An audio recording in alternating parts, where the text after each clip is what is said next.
ஒட்டாமல் வரணும். அதுக்காண்டி தான் நாங்கள் 4 ஸ்பூன் நெய் போட்டுக்கிறோம். இன்னொரு பாத்திரத்தை எடுத்து வச்சுக்கோங்க.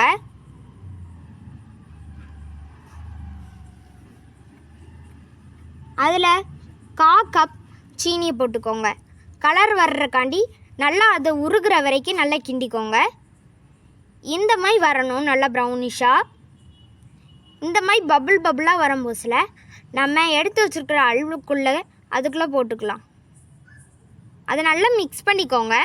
அப்போ தான் கலர் எல்லா இடத்துலையும் படும்.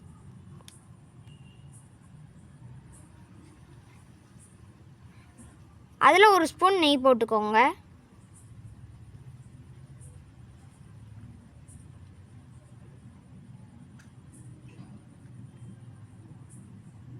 அல்வா ரெடி. ஒரு பிளேட் எடுத்துக்கோங்க. அதில் கொஞ்சமாக நெய்யை தடவிக்கோங்க. நம்ம எடுத்து வச்சுருக்கிற அல்வாவை அதுக்குள்ளே போட்டுக்கலாம்.